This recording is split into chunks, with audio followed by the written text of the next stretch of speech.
Fellow Ugandans, fellow citizens, I greet you in the name of the Almighty God, and I thank all of you, wherever you are, whether you are in Uganda or you are in the diaspora, whether you are in the towns or you are in the rural areas. I salute you and I thank you for working so hard to ensure that you play your part in building a better country, a better Uganda, even amidst the prevailing difficulties.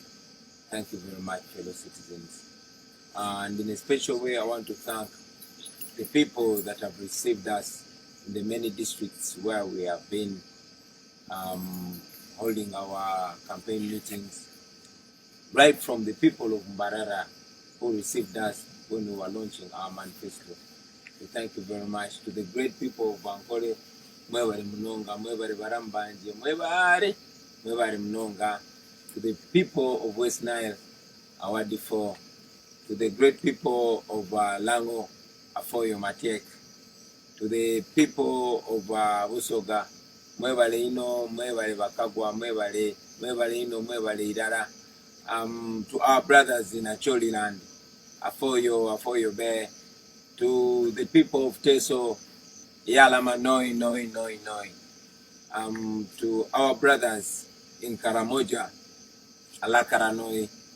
To our brothers in Bugishu, Manyara Navi, Manyara. To our brothers in Bukedi and all these other areas, Mwebale Muno. Thank you very much. We salute you.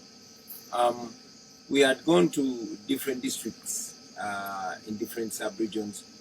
Of course, before the Uganda police and military rudely interrupted our program. To this end, I send special greetings to the people of Luuka who were arrested from Luuka. But we salute to the people of Luuka for the welcome. We send this message to the people of the people of Kamuli, the people of Mpiji, the people of Masaka, Liantonde, Chiruhura, Mbarara, Isinjiro, Ntungamo, and Rukonjiri districts. We were not able to meet you because of the violent and illegal arrests that you saw, that were of course imposed to us by the state. But we had even been earlier blocked from accessing Kitgum and accessing Sironko and Bujiri. We were not able to go there. I am persuaded, although, that Mr. Museveni was blocking us from seeing these people because he knows the kind of mess that he has created in these places. So he cannot stand us going there to tell them the truth. I am persuaded that he knows that when we go there, we will just show them the mess, which I'm sure they've been seeing for a long time. You notice Museveni stopped me from carrying on our my nationwide music shows because he knew that through music we were showing people the obvious, we were opening people's eyes. And indeed, he stopped me and the team from going around the country to carry on our consultations because he knew he does not want us to communicate, because the more we interact is the more people's eyes get opened. But too bad for him, the people are already fully alert. They understand what's going on in their country. So I salute all efforts, all friends in the struggle that have played their part to ensure that our people are fully awake, because we all see that people are fully awake. Our fellow citizens, while President Museveni and his surrogates are going around holding rallies, holding processions, they are beating us, torturing us, killing people, and throwing us in prisons for doing the same.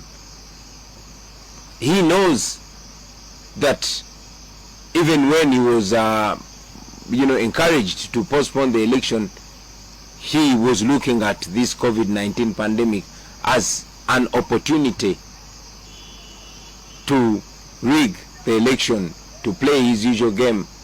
But again, he realized that not even the pandemic can stop the people from coming out, and that's exactly what happened. Now, having seen that he has no other option, he resorted to his usual brute force, unleashing terror to the innocent citizens, and that's exactly what was happening. He arrested me and many other comrades and dropped us in Narufenya. Why? Because he had no other options. Museveni did not want us to speak to the people of Luuka, because he knew we were going to tell them that more than 79% of the people of Luuka live on Tadoba, Butadoba, or Paraffin. More than 79% of the people of Luuka, with the great resorts that is in Busoga. He knew that we were going to tell them that more than 87% of the people of Luuka rely on firewood for survival. He knew that I was going to tell the people of Luuka that only a quarter, 25% of the people of Luuka have permanent houses. A quarter of the population. He knew that. That's why he stopped us. I mean, by the way, in a special way, abantu ba Luuka mbalamusa kuino gwali mu kisagwa amani okwira kwe wifwe lwaki Luuka ndetayo wifwe nze baba wange nga tanafwa yankoba nti omu ku badada bange mudi 18 something yaliwe Luuka era bamuziika Luuka bali bamweta Bwago. Era ndikwida kufunayo olunaku lulala nje eruuka eyo kumalanga wiiki ndala nonye ku relative bange ab'omu Luuka nkidi nti abalala bakaliyo aye abandi basenguka era bajayiganga, era ndidi nti abakaire b'omwiganga baidi omukaire bali beta Bwagu Sekayi yali mudingwino awo mwiganga yafa mu myaka ja 1950s baba we yankoba. Oyo mukaire dada wange baba oyatola ku erina lya Sekayi nali wa mutabani wange beta Solomon Kampala Sekayi, erina lyali lya dada wange bali bamweta Bwagu Sekayi, yali mudingu weiganga. Kale no bobona oti abantu b'Obusoga banenda ino ayenze nambenda ino eyo tinsobi baba ze ndi Busoga ndi mwana wa Luuka. So I salute you, my brothers and sisters. I knew Museveni would not allow me to come and tell you these things face to face, because he has survived by dividing us along tribal lines, along religious lines. But now he sees a generation that's so connected, as if this connection was made in heaven. So he's so scared about us coming together. Museveni did not want me to step in Buyende, because I would have told the people in Buyende that despite paying a lot of taxes, over 70% of them have no access to drinking water. I would have told them that. I would have told them that over 90% of the people in Buyende aged above 15 years, they only have senior 4 as a maximum level of education. He didn't want me to tell them that. He didn't want me to say that over 4,900 households in Buyende lack toilets, and over 93% don't live in decent houses. He's scared of that. He does not want me to tell our people that they are actually slaves in their own country. These statistics I'm giving you are from, a government agency, UBOS. So Museveni is scared of that. Museveni knows that we can break it down for our people so that they really know how much he has robbed our country, how much he has impoverished our people, how much, how serious an urgency it is for us to get him out of power, to rid ourselves of a looter. He did not want that. However, we are able at least to share this now. He didn't want me to come to Kamuli because he did not want me to remind our people there of the persistent lies that he has been telling them, promising one thing after another. He didn't want that. He didn't want me to remind the people of Kamuli about the sick healthcare system. He didn't want me to remind the people of Busoga of how much he has killed their education. I told a few people that I met in Busoga that my dream as an artist was to go to Namasagari College. When I was still a school-going boy, Namasagari College was a dream of every talented, of every artistically talented young man or woman. But look what happened. Busoga College Mwiri. We all wanted to go to Busoga College Mwiri. We all wanted to go to Butiki. We all wanted to go to schools like Wanyange Girls. But now, they are more or less gone. So Museveni did not want us to remind our people that way. And that's why he blocked us. The same can be said on the districts where Museveni have been blocking us from reaching. During the past weeks, of course, we had the opportunity to go to different districts. I went to Karamoja, and the sight of poverty you see in Karamoja, a naturally endowed area, it is very sad. You know, I met some people, some young children, evidently malnourished, as if we are, parading them for the journalists to come and take pictures. But the sad irony was that besides these malnourished children, there were still hungry-looking young men holding brand new AK-47s, being used to keep their people in poverty. That is the reality in Uganda. Hungry mothers, hungry fathers, miserable people. This and more is what was happening in places we go to. Hungry and mean-looking soldiers holding brand new weapons, but on their side, miserable children with no future to speak of. But it reminded me that that is how Museveni sees us. He sees us as his slaves. He sees us as people that are only supposed to be used as tools for him to milk our country. The people of Uganda will recall that in his inaugural speech in 1986, President Museveni branded him, leaders like himself today as, a pathetic spectacle.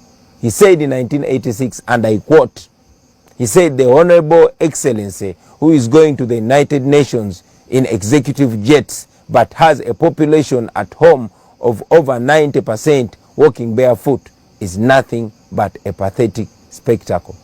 He said that. And now he's reminded of what he was saying. So, brothers and sisters, Museveni is doing this because he knows he has no way. He has to use violence now. We are here, but we are mourning the death of more than 50 recorded young men and women, innocent citizens. Many of them were going about their business and they were shot dead. Many of them were only speaking out against injustice. He sentenced them to death because he believes that by threatening anybody that dares to speak out, he will be silencing us. I also saw the Minister of Security, General Eri Tumwine, confirming that indeed their police has the power to execute any citizen. We condemn that, and we continue to tell him that the people of Uganda will be free.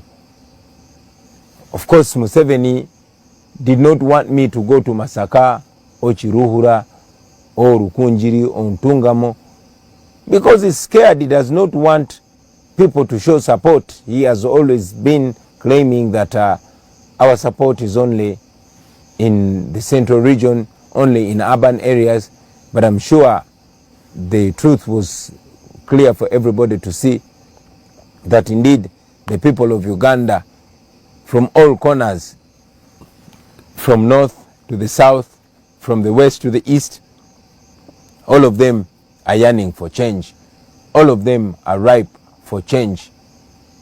You all notice that they've tried as much as possible to brand us as violent. And as I always reiterate to our comrades in the struggle, that we are non-violent and we don't intend to use violence whatsoever to achieve our desired goal. We don't believe in violence. We know the regime is trying as much as possible to brand us violent so they can, respond to us with violence. And sadly, these people that are being used to make violence to innocent citizens, they are equally miserable. I met an elderly man in Nebi who has been a police officer for a long time. He struggled as much as possible, selling even the land that his parents left to him to take his son through school. He has a son who wants to be a police officer. Of course, he studied economics, but after 4 years of graduation, he has not found a job. But this man, all through his career, all through the 40 years of him serving in police, he has been promoted only once. He has lived to witness the sons and daughters of those who are well known fly through the ranks past him. But now his son wants to join the police. Yes, after his bachelor's degree, he has not gotten a job. He's at crossroads seeking advice from me. And my advice to him was to vote, to come out and vote, because this cannot be fixed if we don't have a better leadership. This cannot be fixed if we don't have a leadership that considers, merit while promoting the men and women in uniform. Of course, so many other people that I met, the young nurses, there's even a nurse that was, fired for interpreting for me when I went to, where is this before? To Nebi. No, to Pakwach actually. I was in Pakwach. This nurse is going through trouble for translating words that are not inciting violence, for translating words that are only communicating a message of freedom. My fellow Ugandans, I only want to encourage you to be firm. I only want to encourage you to believe in change that is before our very eyes. We are going to the polls on January 14th. Although Museveni and his people are trying as much as possible to stamp it in our minds that we don't have a right to change our fortunes through a vote, although they've unleashed brute force trying to communicate to us that even when we vote him out, he has the capacity to rig the election. But I want to give you confidence, my brothers and sisters, that it is possible. We have seen more brutal dictators around us, but the power of the people has prevailed, and the people's voice has ultimately reigned supreme. So I want to give you confidence. I want to give you encouragement. It is sad that we lost our people. It is sad that our country continues to be divided by people that know how dangerous it is to divide us, but we as a generation should stick together. We as a people should remember that we are stronger together and we are more united than divided. All through history, these dictators, they unleash brute force. They use young men and women to brutalize their fellow citizens. But when it's time for them to go, they run away alone. I want to send a message to our brothers and sisters in uniform, those in police, those in the military, those in prisons, and all security agencies. Friends, do not be misled by these men and women whose future is already behind them. Please don't be misled. I want you to remember that you are living in a generation where everything is on camera. And I'm sure you've seen in the past that at the end of the day, each officer that abuses the rights and freedoms of the people ultimately answers individually. We know many of you are good citizens. We know many of you are good officers. I've interacted with many of you, and indeed you have communicated to me that you don't like the orders that you are being given. So I appeal to you to stick by what you are trained. You are not trained to brutalize Ugandans. For you, the police officers, you are trained to protect life and property of the citizens. You are trained to keep law and order. You are officers of the law. For the soldiers, the military men and women, you are trained to protect Uganda and its sovereignty. Your enemies are not the Ugandans. So don't be used. We know also that the regime decided to use some bandits, like historically it's known that the regime has used bandits, or they have been bandits themselves in the past.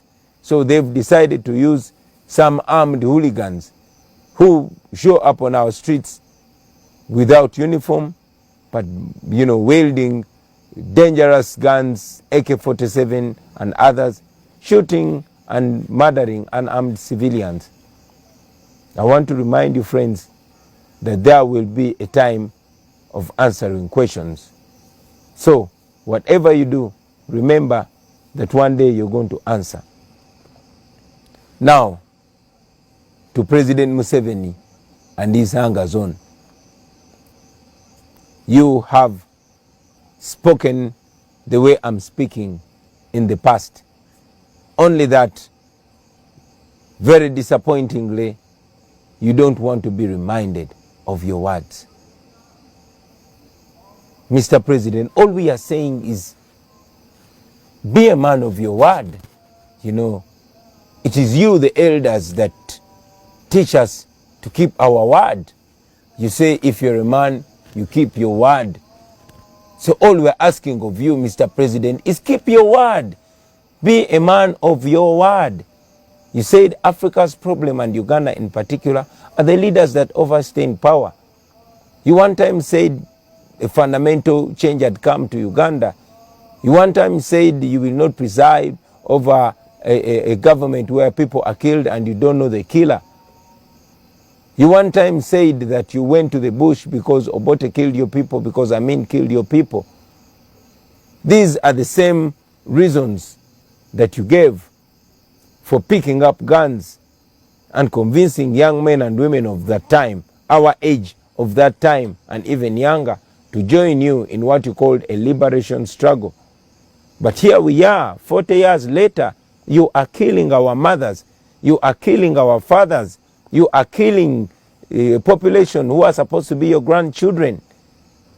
You are presiding over a regime of blood and terror. Blood is flowing on the streets. We have appealed to you time and again that we are non-violent. We have appealed to you to respect the words that you've said, to respect the words that you wrote in your books, the words that are in your book by you and your team called Mission to Freedom, the words that are in your book called Sowing the Mustard Seed, the words that are in your book, What is Africa's Problem? I continue to remind you, Mr. President, that we are not going to give up, sir. We are not going to give up because the law is on our side. We are not going to give up because the people of Uganda are on the side of the truth. the same truth that you are stopping us from telling the people. You said you were fighting to return democracy. Let democracy prevail. You know, be a real soldier. If you're a real soldier, you know, respect the rights of the people. If it is democracy, let it be democracy. Respect fair play. Let the people of Uganda decide. I know many of you fellow Ugandans have asked us what we shall do to President Museveni after we defeat him. I've said it and I'm saying it again, that now entirely depends on him. It depends on how he wants to go out. If he respects the voices of the people of Uganda, we would be happy to respect him, to retire him with dignity, and of course to have him as a resident former president who can even guide. But if he decides to go the Gaddafi line, to go the Bashir line, to go the Mugabe line, that still depends entirely on him. So finally, to the people of Uganda, I want to remind you that this is not only about a certain section of people. It's not only about young people. And yes, it's not only about elders. It's about all of us. This is about all of us. Bad roads will not ask what tribe you are or what religion you are or where your family is before they kill you in an accident. A badly governed country will not, discriminate. Some of you have seen young ladies that were not political at all. Some of them did not even know they are slaves in their own country, going about their usual business, murdered. A young lady who was carrying food to a customer, murdered. We saw even a university lecturer murdered. So we are all in danger until none of us is in danger. It is important that we all play our part, those in Uganda and those in the diaspora. We, the leaders, all we can do is offer ourselves to lead the charge. But everybody is equally important. I want to encourage all of you, brothers and sisters, to encourage those that you can reach to come out in large numbers and vote. I repeat, come out in large numbers and vote. This is a protest vote. This is a revolutionary election. Let us embrace it. Let us go into it as a nation. My message to the forces of change. For starters, I want to appreciate all the fellow leaders. I want to salute you, Dr. Kizza Besigye. I want to salute you, all fellow leaders, General Mugisha Muntu, Honorable Norbert Mao. I want to salute you, General Tumukunde, and all other colleagues that stood in solidarity with me and the National Unity Platform when we were illegally incarcerated. We don't take that gesture of comradeship for granted. We thank you very much. And I really, really hope that we can go on working together and solidifying, because, like I said before, none of us can easily succeed alone. But if we come together, we can chase this man away. We can put an end to this dictatorship if we all come together. If we all come together, this can be a life-changing opportunity for the people of Uganda.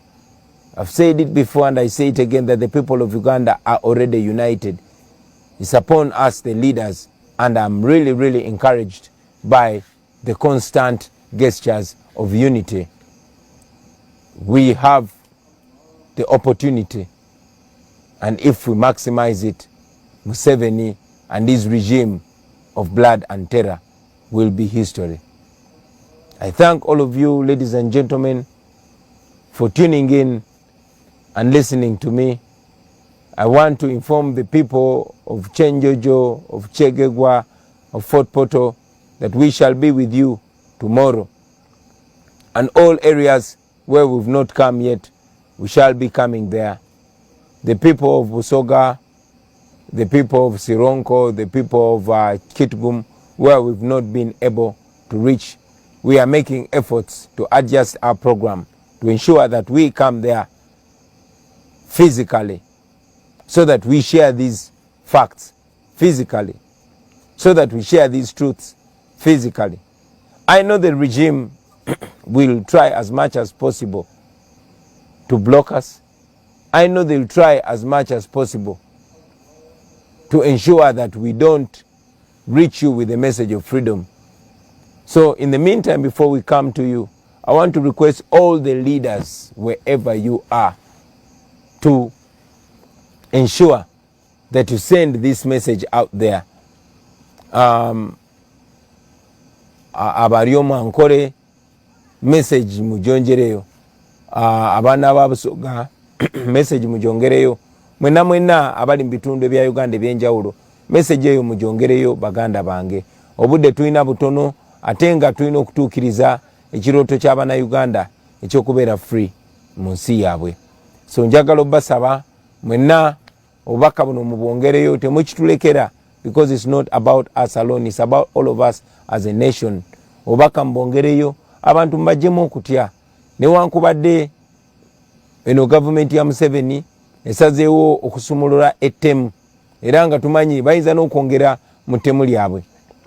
Njagala obbajukiza ti buli gavumenti yabanakyemalira eba egenda okugwa ekola ebikolobero bingi bwe biti.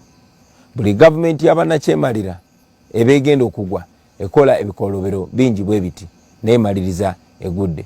Nze nekimpa essuubi kwe kumanya nti kino ekyatandika tekyasobola kudda mabega, kwe kumanya nti bannayuganda akantu bonna baguddewo amaaso, ne bo nkwata n'oteeka mu komera, ne bo bakuba kibooko, ne bo bafuuyira tiyagaasi, kino tekyasobola kudda mabega. Ekyo no kimpa nnyo essuubi, kimpa amaanyi, kinyongera okukkiririza mu nkyukakyuka eno, era nammwe njagala mukkiririze mu nkyukakyuka eno. To all our brothers and sisters in the diaspora, thank you very much for the support. Mwebale nnyo, mwebalire ddala abali mu Africa, abali Europe, abali Asia, abali America, mwena mwebalire ddala. Nja kutwalanga obudde nga nkomawo nga njogerako nammwe, kubanga bwe mumanyi ebiseera bisinga tulemwa okugenda ku TV oba ku radio station.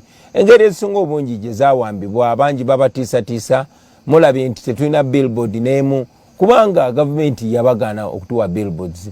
Museveni abadde bwakujja kwogerako eri eggwanga, naye bwe twagambye tugenda kujja twogereko eri eggwanga, yakitegedde nti ajja kuswala. Yensonga lwaki tazze kwogerako eri abantu. Ekyo nno kituwa omukisa okwongera okulaga ensi nti takyalina kati kyasobola gamba abantu. Agamba nti tayagala tusinkane bantu physically, nene wano digitally era tasobola. Yagamba nti ayagala kalulu ka scientific, naye n'aka scientific nako takasobola, kubanga tasobola kutukkiriza kugenda ku TV, tasobola kutukkiriza kugenda ku radio. Naye Katonda w'amaanyi nti social media wadde yagisaako omusolo, era still tumusangayo era ne tumugobayo.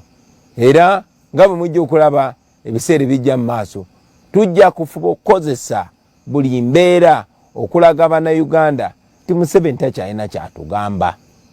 Ku social media ennamba zijja kweraba. Mu January nga tugenze mu kulonda ennamba zijja kweraba. Asobola okuba abantu tiyagasi, asobola okuba abantu amasasi, naye nga tasobola kola ki? Tasobola kulemesa abantu connectinga. Tumanyi bulungi nti internet yaffe badde interrupted. Every now and then I've been signaled that the internet is being interrupted, but I know that after this message goes out there, lazima you comrades can always watch it again. I want to thank you, ladies and gentlemen, for being part of this, and I want to promise that every now and then I'll be coming to address you. I thank you. I encourage you to go on being assertive. Organize. Ne bwe tuba tetusinkanye mwenna mubeere bakulembeze. Ekyokola mukimanyi n'embeera yonna mugimanyi.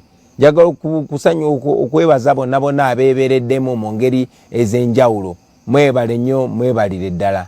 Bano abasajja tubasobola, naddala nga tukwataganye, naddala nga tweteeseteese. Tugende maaso n'okunoonya akalulu, mufube okulaba nga mutuuka buli wamu baganda bange. Don't leave this only to the politicians. Communicate with everybody. This is about all of us, whether you are teacher or doctor or farmer or taxi driver or student, wherever you are, whoever you reach, the issue should be a mission to freedom. Our issue should be mission to freedom. I thank you, ladies and gentlemen, for God and my country.